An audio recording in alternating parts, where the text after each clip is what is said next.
Baik, Assalamualaikum warahmatullahi wabarakatuh. Waalaikumsalam warahmatullahi Waalaikumsalam warahmatullahi wabarakatuh. Waalaikumsalam warahmatullahi wabarakatuh.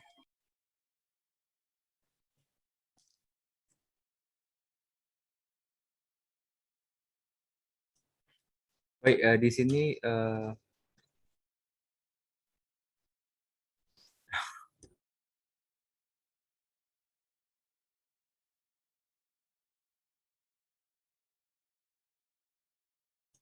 Assalamualaikum warahmatullahi wabarakatuh. Waalaikumsalam Waalaikumsalam warahmatullahi wabarakatuh. Alhamdulillahirabbil alamin wassalatu wassalamu ala asrofil anbiya'i wal mursalin wa ala alihi wa sahbihi ajma'in. Amma ba'du. Bersyukur kepada Allah yang Maha Kuasa yang telah memberikan kita nikmat kesehatan dan nikmat kesempatan sehingga kita dapat mempresentasikan hasil diskusi kita pada hari ini. Baik, perkenalkan dosen pengampu kita yaitu Sri Rahayu Alfitri Husna MSI dengan judul Biomekanika dari kelompok 3. Baik, yang beranggotakan yang pertama Elsa Putri, yang kedua Hafizul Maulana Mufti, yang ketiga Kanzaki Faras, yang keempat Nabila Ramacila A, yang kelima Nur Hasanah, yang keenam Reska Sutrianti. Baik, adapun materi yang kami sampaikan akan disampaikan oleh Reska. Kepada Reska dipersilakan. Baik, terima kasih kepada moderator. Sebelumnya, perkenalkan saya Reska Sutrianti dengan NIM 211042127 akan melanjutkan presentasi mengenai biomekanika. Biomekanika adalah disiplin ilmu yang mengintegrasikan faktor-faktor yang mempengaruhi gerakan manusia. Ilmu ini mencoba memberikan gambaran ataupun solusi guna meminimumkan gaya dan momen yang dibebankan pada pekerja supaya tidak terjadi kecelakaan kerja.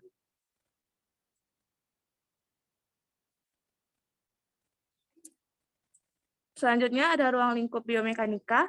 Yang pertama, ada developmental biomechanics, yaitu biomekanika yang secara khusus mempelajari perubahan pola-pola gerak selama hidup dan orang-orang cacat.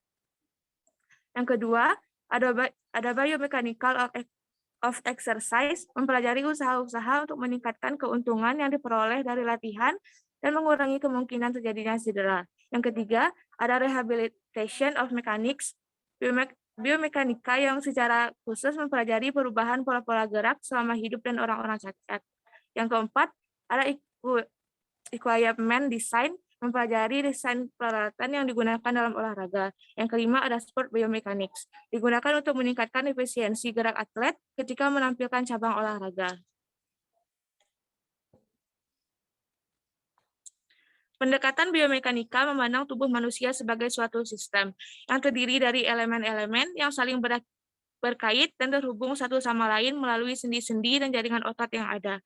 Pendekatan biomekanika berguna untuk mengukur kekuatan dan ketahanan fisik manusia. Dalam melakukan analisis biomekanika, tubuh manusia dipandang sebagai suatu sistem yang terdiri dari link atau penghubung dan join atau sambungan. Tiap link mewakili segmen tubuh tertentu dan tiap join melambangkan sendi yang ada. Menurut Chaffin dan Anderson pada 1984, tubuh manusia terdiri dari link, yaitu yang pertama ada link lengan bawah yang dibatasi join telapak tangan dan siku. Yang kedua, ada link lengan atas yang dibatasi join siku dan bahu. Yang ketiga, ada link punggung yang dibatasi join bahu dan pinggul.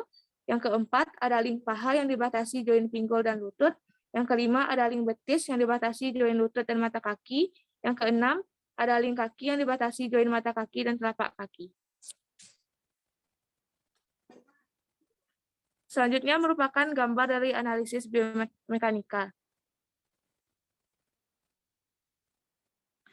Analisis biomekanika ada dua, yaitu yang pertama ada secara statis, berupa analisis besarnya gaya dan momen yang terjadi pada bagian tubuh tertentu saat tubuh dalam kondisi tanpa gerakan. Sedangkan analisis biomekanika secara dinamis adalah analisis besaran gaya dan momen yang terjadi pada bagian-bagian tubuh tertentu saat tubuh dalam kondisi bergerak. Tiga jenis gaya yang bekerja di dalam tubuh manusia yaitu menurut Winjo Subroto dan kawan-kawan pada tahun 2010. Yang pertama, ada gaya gravitasi, yaitu gaya yang melalui pusat massa dari segmen tubuh manusia dengan arah ke bawah. Besar gayanya adalah massa dikali percepatan gravitasi atau F sama dengan M kali G. Yang kedua, ada gaya reaksi, yaitu gaya yang terjadi akibat beban pada segmen tubuh atau berat segmen tubuh itu sendiri. Yang ketiga, ada gaya otot, yaitu gaya yang terjadi pada bagian sendi, baik akibat gesekan sendi atau akibat gaya yang pada otot yang melekat pada sendi. Dan gaya ini menggambarkan besarnya momen otot. Dengan mendefinisikan jenis pekerjaan dan postur tubuh di dalam melakukan pekerjaan tersebut, dapat dihitung besarnya gaya dan momen yang terjadi pada setiap link dan sendi melalui analisis mekanik. Seperti yang dapat kita melihat pada gambar sebelumnya, baik pada saat tubuh dalam posisi diam atau biostatik, maupun pada saat bergerak atau biodinamik, menurut Winjo Subroto dan kawan-kawan pada tahun 2010. Sekian presentasi dari saya kembalikan kepada moderator. Baik, terima kasih kepada Reska telah mempresentasikan hasilnya dengan baik dan benar. Nah, selanjutnya paparan materi dari Elsa. Kepada Elsa, dipersilakan. Baiklah, terima kasih kepada moderator. Perkenalkan, saya Elsa Putri dengan NIM 2110422003 akan melanjutkan materi tentang biomekanika kerja. Next.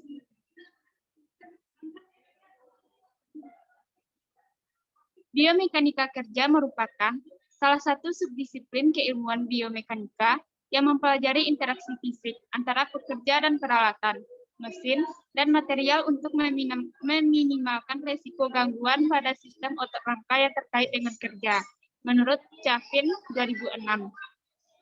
Terdapat dua mekanisme gangguan yang timbul pada sistem otot rangka. Gangguan pertama diakibatkan oleh bebanan atau tekanan tiba-tiba pada tubuh atau anggota tubuh. Dampak yang terjadi pada sistem otot rangka berupa cedera patah tulang, kerusakan sendi, dan lain-lain. Kejadian ini biasanya dikategorikan kecelakaan kerja, yang dapat terjadi pada berbagai bagian tubuh seperti leher, bahu, pergelangan tangan, dan punggung bagian bawah.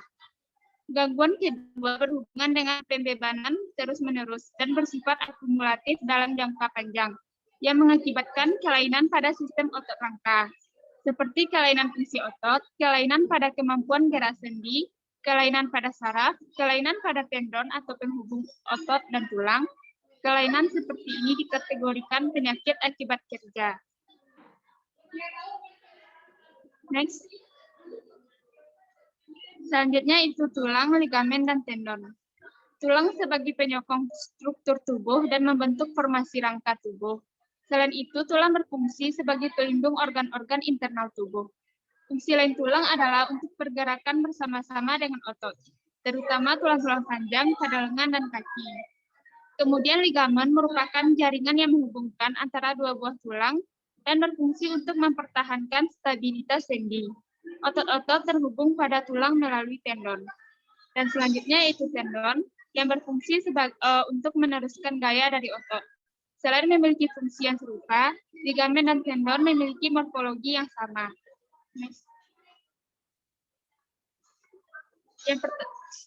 Yang pertama itu otot rangka. Struktur tubuh kita mempunyai sekitar 400 otot yang mempunyai fungsi masing-masing.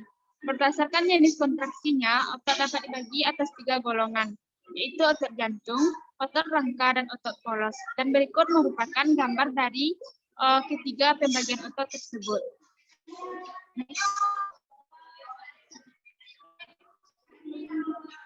Berdasarkan aktivitas geraknya, otot rangka dapat dikelompokkan seperti berikut. Yang pertama, otot sinergis. Otot sinergis merupakan otot yang bekerja bersama-sama sesuai dengan arah yang diinginkan. Yang kedua, ada otot antagonis, yaitu otot yang bekerja berlawanan terhadap otot sinergis. Otot flexor, yaitu otot yang bekerja dengan membengkokkan sendi.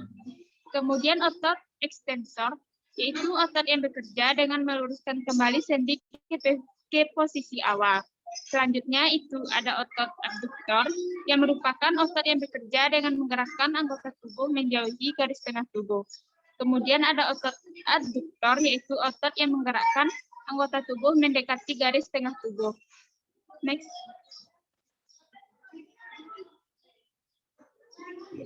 Otot rangka mampu berkontraksi atau memendek dan berelaksasi atau memanjang. Jika otot sinergis berkontraksi, maka otot antagonis berelaksasi.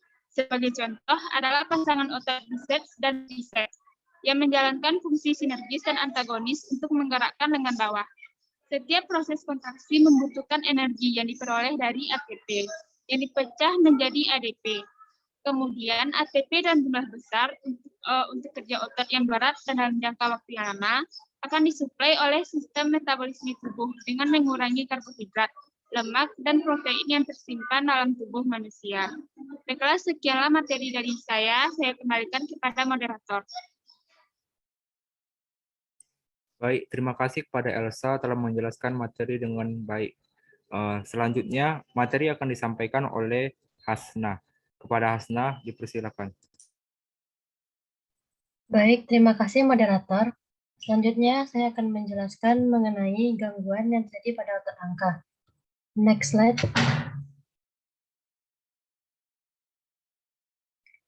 Beban fisik yang melewati batas kemampuan dapat membawa risiko gangguan pada sistem otot rangka.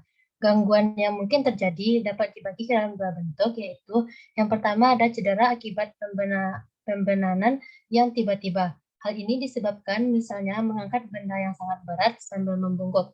Yang kedua yaitu kelainan sistem otot rangka dalam jangka panjang. Hal ini biasanya disebabkan oleh pembebanannya yang berlebihan sehingga berulang-ulang.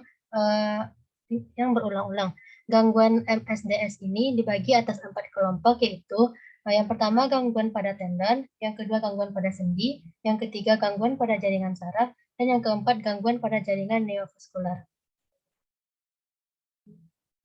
Selanjutnya yaitu evaluasi kerja biomekanika. Salah satu cara untuk memperkirakan dampak beban kerja pada pekerja secara kuantitatif adalah dengan pemodelan biomekanika. Model yang dapat digunakan yaitu yang pertama, model tangan siku digunakan untuk menghitung besaran momen pada siku yang ditimbulkan akibat tangan menahan suatu beban. Yang kedua yaitu model punggung bawah digunakan untuk menghitung momen dan gaya yang terjadi pada punggung bawah akibat pengangkatan suatu beban. Selanjutnya yaitu mengenai biomekanika olahraga. Pada ilmu keolahragaan, biomekanika sudah sangat dikenal sebagai suatu disiplin ilmu yang secara khusus mempelajari gerakan dari aktivitas olahraga yang dilakukan. Dengan demikian, dalam ilmu keolahragaan, ilmu yang mempelajari tentang mekanisme gerak tubuh manusia disebut biomekanika olahraga. Menurut Debdiknas, biomekanika olahraga adalah hal yang berurusan dengan pengaruh daya hukum terhadap tubuh manusia selama aktivitas fisik berlangsung. Objek formal dari ilmu biomekanika adalah mempelajari atau menganalisis gerak manusia melalui aktivitas fisik dalam rangka pembentukan dan pendidikan dengan tujuan menghasilkan suatu perkembangan gerak yang diaplikasikan pada teori kepelatihan dalam profesional keolahragaan yang terdiri dari olahraga kesehatan, pendidikan jasmani dan kesehatan, kepelatihan olahraga kompetitif, olahraga rekreasi, manajemen olahraga dan olahraga rehabilitasi. Next, fungsi dan tujuan mempelajari biomekanika olahraga yaitu pada dasarnya hanya ada dua fungsi mempelajari biomekanika olahraga, yaitu meningkatkan performa dan mengurangi risiko cedera. Adapun tujuan utama mempelajari biomekanika olahraga adalah meningkatkan kinerja dalam berolahraga dan sebagai upaya pencegahan dan rehabilitasi cedera.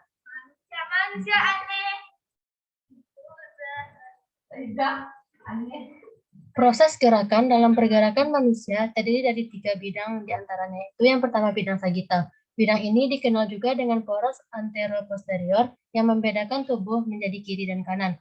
Selanjutnya itu bidang frontal atau transversal yang dikenal juga sebagai koronal atau poros mediolateral yang membedakan bidang tubuh menjadi atas atau anterior dan belakang atau posterior. Bidang horizontal yang dikenal sebagai poros melintang yang membedakan bidang tubuh menjadi atas superior dan bawah atau inferior. Menurut Suharsono 2005, menyorot antara pendidikan jasmani dan olahraga terdapat perbedaan yang berarti meskipun pendidikan jasmani selalu dilengkapi dengan olahraga. Pada pendidikan jasmani, pengetahuan guru akan biomekanika olahraga cukup untuk menganalisa teknik gerak yang aman, efektif, dan efisien. Yang kedua, membedakan antara teknik gerak yang benar dan yang salah. Yang ketiga, untuk mengevaluasi, mengidentifikasi kesalahan, kemudian membatalkan. Dan yang keempat, itu menemukan cara baru yang lebih baik.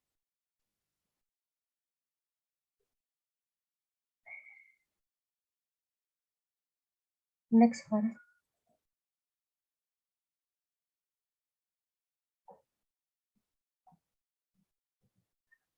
Sekian materi dari saya kembalikan kepada moderator. Baik, terima kasih kepada Nur Hasna. Materi selanjutnya akan disampaikan oleh Fizul. Kepada Fizul, dipersilakan.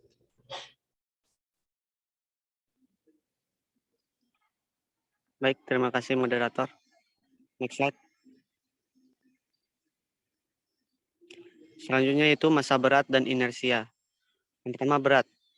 Berat tubuh menunjukkan besarnya tarikan gaya gravitasi pada tubuh dan sebaliknya tarikan tubuh terhadap permukaan bumi. Bumi menarik tubuh ke bawah, begitu pula tubuh menarik bumi ke atas.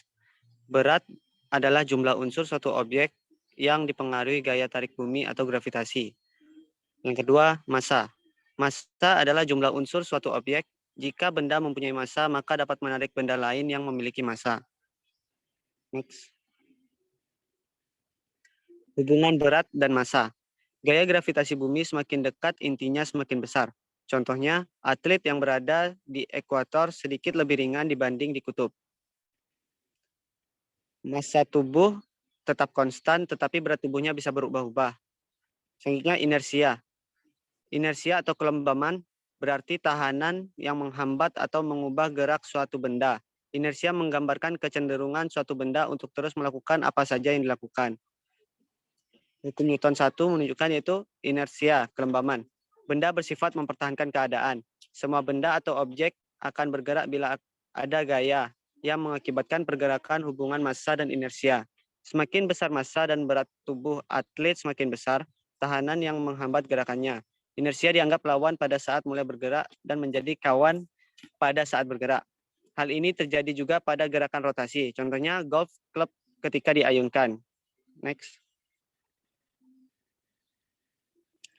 Selanjutnya itu biomekanika trauma. Biomekanika trauma merupakan ilmu yang mempelajari kejadian cedera pada suatu jenis kekerasan atau kecelakaan menggunakan prinsip-prinsip mekanika. Dipakai di dalam penyusunan konsep, analisis, desain, dan pengembangan peralatan dan sistem dalam biologi serta kedokteran. Next. Dalam analisis biomekanika, tubuh manusia dipandang sebagai sistem yang terdiri dari link dan join. Tiap link mewakili segmen-segmen tubuh tertentu dan tiap join menggambarkan sendi yang ada.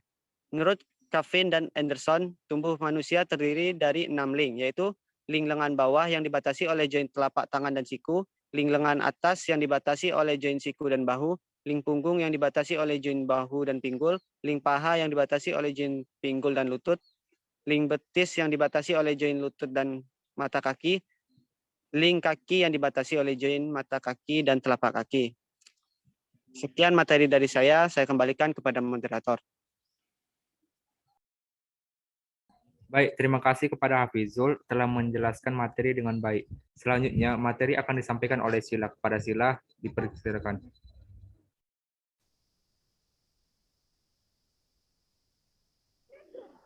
Baik, terima kasih kepada moderator. Saya akan menjelaskan materi selanjutnya. Next.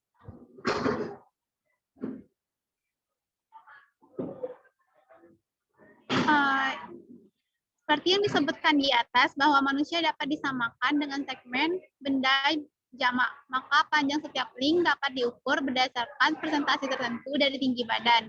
Sedangkan beratnya berdasarkan persentase dari berat badan. Penentuan letak pusat massa tiap link didasarkan pada presentasi standar yang ada.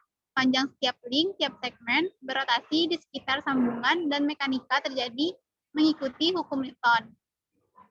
Prinsip-prinsip ini digunakan untuk menyatakan gaya mekanik pada tubuh dan gaya otot yang diperlukan untuk mengimbangi gaya-gaya yang terjadi. Ini gambar tubuh sebagai sistem 6 link dan join. Next. Selanjutnya ada mekanisme trauma.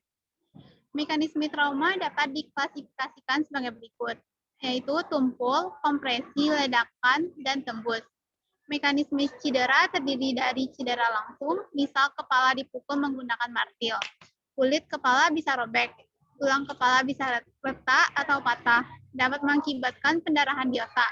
Cedera perlambatan atau deselerasi, misal pada kecelakaan motor, membentur pohon, setelah badan berhenti di pohon, maka organ dalam akan tetap bergerak maju. Jantung akan terlepas dari ikatannya, sehingga dapat mengakibatkan ruptur aorta. Cedera percepatan atau akselerasi, misalnya pengendara mobil yang ditabrak dari belakang. Tabrakan dari belakang biasanya kehilangan kesadaran sebelum tabrakan dan sebagainya. Amnesis yang berhubungan dengan fase ini meliputi tipe kejadian trauma, misalnya tabrakan kendaraan bermotor, jatuh atau trauma atau luka tembus. Perkiraan intensitas energi yang terjadi, misalnya kecepatan kendaraan, ketinggian dari tempat jatuh, kaliber atau ukuran senjata. Selanjutnya jenis tabrakan atau benturan yang terjadi pada penderita. Mobil, pohon, pisau, dan lain-lain. Next.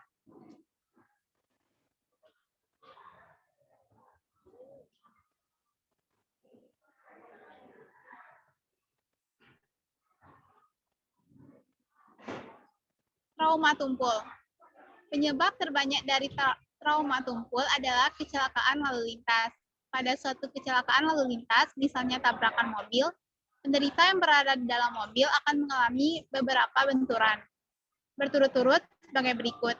Yang pertama ada primary collision. Terjadi pada saat mobil baru menabrak dan penderita masih berada pada posisi masing-masing. Tabrakan dapat terjadi dengan cara tabrakan depan atau frontal, tabrakan samping atau T-bone, tabrakan dari belakang, terbalik, atau rollover. Yang kedua, ada secondary collision. Setelah terjadi tabrakan, penderita menabrak bagian dalam mobil atau sabuk pengaman. Perlukaan yang mungkin timbul akibat benturan akan sangat tergantung dari arah tabrakan. Next. Yang ketiga, ada tertiary collision. Setelah penderita menabrak bagian dalam mobil, organ yang berada dalam rongga tubuh akan melaju ke arah depan dan mungkin akan mengalami perlukaan langsung ataupun terlepas dari alat pengikatnya dalam rongga tubuh tersebut. Dan yang keempat, ada subsidiary collision. Kejadian berikutnya adalah kemungkinan penumpang mobil yang mengalami tabrakan terpental ke depan atau keluar dari mobil. Selain itu, barang-barang yang berada dalam mobil turut terpental dan menambah cedera pada penderita. Sekianlah materi dari saya. Selanjutnya saya serahkan kepada moderator.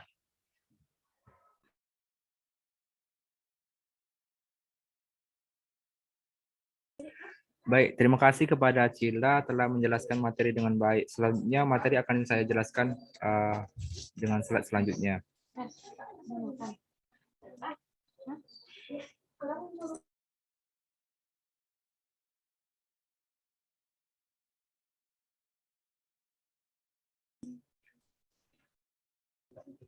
Baik, mekanisme trauma. Trauma kompresi terjadi bila bagian depan dari bagian berhenti bergerak, sedangkan bagian dalam tetap bergerak ke depan. Organ-organ terjepit dari belakang oleh bagian belakang dinding torak abdominal dan columna vertebralis, dan di depan oleh struktur yang terjepit. Pada organ berongga dapat terjadi apa yang trauma. Mekanisme trauma yang terjadi pada pengendara sepeda motor dan sepeda meliputi A. Benturan frontal, B. Benturan lateral, C. Laying the background, D. Helm. Walaupun pengguna helm untuk melindungi kepala agak terbatas, namun penggunanya jangan diremehkan. Helm didesain untuk mengurangi kekuatan yang mengenai kepala dengan cara mengubah energi kinetik benturan melalui kerja deformasi dari bantalannya dan diikuti dengan mendistribusikan kekuatan yang menimpa tersebut seluas-luasnya. Secara umum, keadaan yang harus dicurigai sebagai perlukan berat walaupun penderitaan mungkin dalam keadaan baik adalah sebagai berikut. Penderita terpental antara lain pengendara motor, pejalan kaki ditabrak kendaraan motor, selanjutnya tabrakan mobil dengan terbalik, yang keempat itu terpental keluar mobil setiap jatuh dari ketinggian lebih 6 meter. Ledakan terjadi sebagai hasil perubahan yang sangat cepat dari suatu bahan dengan volume yang relatif kecil, baik padat, cairan, atau gas, menjadi produk-produk gas. Trauma ledak primer merupakan hasil dari efek langsung gelombang tekanan dan paling peka terhadap organ-organ berisi gas. Membran timpani adalah yang paling peka terhadap efek primer ledak dan mungkin mengalami rupture bila tekanan melampaui 2 atmosfer. Jaringan paru akan menunjukkan suatu kontusi, edema, dan rupture yang dapat menghasilkan pneumotoraks. Trauma tembus penetrating injury. Yang pertama, senjata dengan energi rendah, low energy. Yang kedua, senjata dengan energi menengah dan tinggi, medium and high energy. Inilah daftar pustaka yang kami lampirkan. Baik, sekian dari materi yang kami sampaikan.